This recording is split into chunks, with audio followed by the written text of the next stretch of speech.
ये मेडिसिन हर तरह का, हर एक यौन समस्या, हर एक सेक्स प्रॉब्लम को पूरी तरह जड़ से साफ कर देगी। लेकिन ये जो 3 सिम्टम्स हमने आपको गिनाए, ये 3 सिम्टम मैच होना बहुत ही जरूरी है।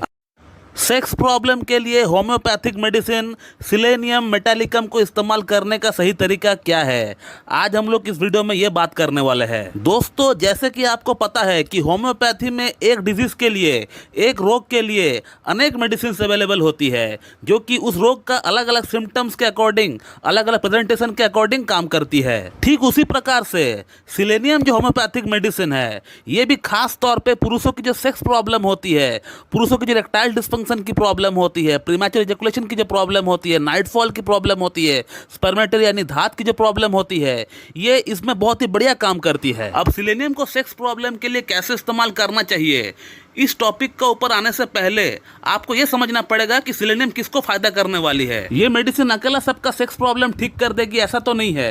तो वह कौन से लोग हैं, वो कौन सी सिम्टम्स है जिन सिम्टम्स के अंदर ये मेडिसिन काम करता है। मैं अगर खुद की एक्सपीरियंस की अगर बात करूं तो सिलेनियम को रेकमेंड करने से पहले मैं पेशेंट का अंदर 3 चीज देखता हूं। अगर वो 3 चीज अगर मुझे पेशेंट का अंदर मैच होता हुआ दिख रहा है, तब फिर मैं बिल्कुल भी सोचता नहीं हूं सिलेनियम को रेकमेंड करने से। दोस्तों, सिलेनियम का पेशेंट का अंदर जो मैं पहला बात देखता हूं वो ये है कि पेशेंट का अंदर डेबिलिटी है कि नहीं, कमजोरी है कि नहीं, वीकनेस है कि नहीं। क्योंकि दुनिया का हर तरह का हर एक डेबिलिटी, वीकनेस, कमजोरी सिलेनियम का बॉडी का अंदर ही रहेगा। इसका पेशेंट का अंदर एनर्जी नाम का कोई चीज ही नहीं होता है, एकदम लिथार्ज, एकदम सुस्त पड़ा हुआ रहता है। इसका पेशेंट का कमजोरी इतना एक्सट्रीम लेवल तक का होता है कि 4 से 5 घंटा, 6 घंटा अच्छी तरह नींद लेने के बाद भी इसका बॉडी में कमजोरी बना हुआ रहता है, जो कि आमतौर पर ऐसा नहीं होता है। पेशेंट अगर कमजोर फील कर रहा है, वीकनेस है, अगर वो अच्छा खासा नींद ले लेता है तो उसका बॉडी फिर से रिजुवनेट हो जाती है, फिर से रिचार्ज हो जाती है।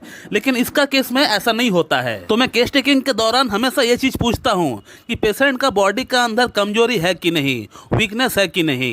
अगर मुझे वीकनेस अगर दिखता है तो मैं एक बार बिल्कुल सिलेनियम के बारे में सोचता हूँ। अगर आगे का सिम्टम्स मैच भी करता है तो सिलेनियम में रिकमेंड भी करता हूँ। अगला जो सिम्टम है, ये बहुत बड़ा सिम्टम होता है सिलेनियम को रिकमेंड करने के लिए, लेकिन उसके लिए हमें थोड़ा ऑब्जर्व करना पड़ता है। पेशेंट को थोड़ा देखना पड़ता है, फिजिकली इसको अपीयरेंस कैसा है, इसका ऊपर जो है गौर फरमाना पड़ता है। सिलेनियम का पेशेंट अपना उम्र से थोड़ा ज़्यादा बूढ़ा दिखता है।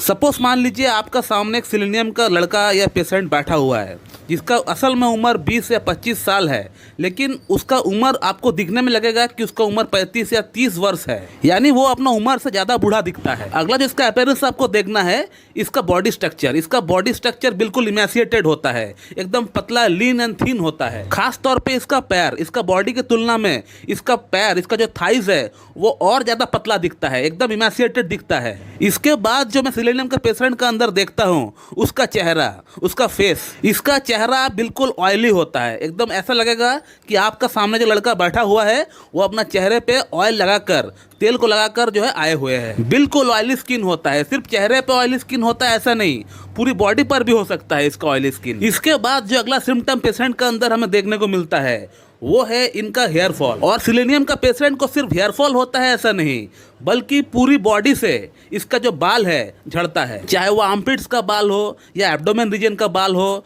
या आपका आईब्रोज हो, हर जगह से इसका पेशेंट का बाल झड़ता है। तो सिलेनियम का पेशेंट का अंदर जो अपीयरेंस को लेकर हमने 2-3 बातें की है, ये बहुत ही प्रोमिनेंट है। इसे आप बिल्कुल देख सकते हैं अपना अंदर है या नहीं। थर्ड जो सिम्टम मैं पेशेंट का अंदर देखता हूँ वो ये है कि इसका पेशेंट को स्पर्मेटोरिया यानी धात की शिकायत होगी, नाइटफॉल की शिकायत होगी। इसका प्रोस्टेटिक फ्लूइड हमेशा निकलता है। अगर टॉयलेट करने के लिए जाते हैं उसके बाद निकलता है, अगर लैट्रिन करने के लिए जाते हैं थोड़ा जोर लगाते हैं उसके बाद निकलता है, या अगर कोई औरत को देखता है या फिर कोई औरत से बात करता है तो फिर उसका वहां से चिपचिपा सा पानी जैसा निकलता है। तो धात की शिकायत और नाइटफॉल की शिकायत इसका अंदर बहुत ज्यादा होता है। अब यहाँ पर हमें सिलेनियम और एसिड फॉस जो मेडिसिन है, दोनों मेडिसिन से हमें डिफरेंशिएट करना पड़ता है, क्योंकि दोनों ही मेडिसिन का जो लक्षण होता है वो काफी एक समान दिखता है। तो सिलेनियम और एसिड फॉस को डिफरेंशिएट करने के कई सारे पॉइंट होता है, लेकिन मैं जो पॉइंट देखता हूँ वो ये है कि सिलेनियम का जो पेशेंट है इसको गर्मी बर्दाश्त नहीं होता है, बिल्कुल गर्मी बर्दाश्त नहीं होता है। उसी जगह पे एसिड फॉस का जो पेशेंट होता है उसको गर्मी अच्छा लगता है, बल्कि गर्मी से उसको आराम मिलता है। तो हम ये कह सकते हैं कि सिलेनियम का जो पेशेंट होता है ये हॉट पेशेंट होता है वहीं पे एसिड फॉस का जो पेशेंट होता है वो चीनी पेशेंट होता है। और भी बहुत सारे पॉइंट होता है जो कि हम लोग मेंटल स्टेट से इसको डिफरेंशिएट कर सकते हैं, लेकिन वो मैं आपको बताऊंगा तो आपको समझ में नहीं आएगा। तो दोस्तों, ये जो मोटी मोटी तौर पे हमने सिलेनियम का जो आपको 3 लक्षण आपको गिनाए, ये बहुत ही मेन सिम्टम होता है सिलेनियम को रेकमेंड करने के लिए। और सिलेनियम तभी काम करेगी अगर ये 3 सिम्टम मैच होता है। तो ये मेडिसिन हर तरह का, हर एक यौन समस्या, हर एक सेक्स प्रॉब्लम को पूरी तरह जड़ से साफ कर देगी।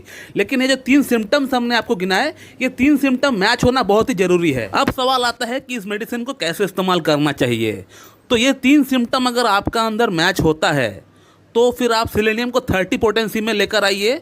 उसका 2 बूंद सुबह, 2 बूंद शाम को लीजिए, 2 चम्मच पानी के साथ मिलाकर पी लीजिए। और इसी प्रकार से आप सिलेनियम 30 को 3 हफ्ता इस्तेमाल करें, 3 वीक्स आप इस्तेमाल करें। उसके बाद आप 1 हफ्ता गैप दें। जैसे 3 हफ्ता हो जाता है सिलेनियम 30 को इस्तेमाल करते हुए, उसके बाद आप स्टॉप कर दें और 1 हफ्ता आप गैप दें। 1 हफ्ता कोई मेडिसिन आप और ना लें। और 1 हफ्ता गैप देने के बाद आप सिलेनियम को 200 पोटेंसी में लेकर आइए और उसका 2 बूंद 2 चम्मच पानी के साथ मिलाकर सुबह ब्रेकफास्ट से पहले आप पी लीजिए। और जैसे ही सिलेनियम 200 को लेते हुए 1 हफ्ता हो जाता है, उसे आप बंद कर दीजिए।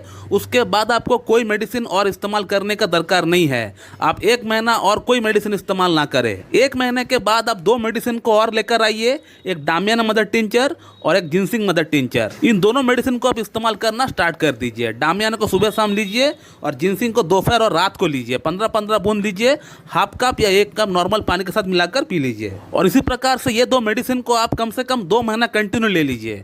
2 महीना कंटिन्यू लेने के बाद आपको और कोई मेडिसिन का दरकार पड़ेगा नहीं, ये मेरा दावा है। आपका यौन समस्या पूरी तरह जड़ से समाप्त हो जाएगी। सिलेनियम इतना बढ़िया मेडिसिन है, लेकिन इसका लक्षण मैच होना चाहिए दोस्तों, तभी जाके ये काम करेगी। तो दोस्तों, मैं इस वीडियो को यहीं पे एंड करता हूँ। मैं आशा करता हूँ कि आप लोगों को मेरा वीडियो अच्छी लगी है, और अगर अच्छी लगी है तो एक लाइक जरूर कर दीजिएगा और मेरे चैनल को सब्सक्राइब कर दीजिएगा। So thank you very much and have a good day.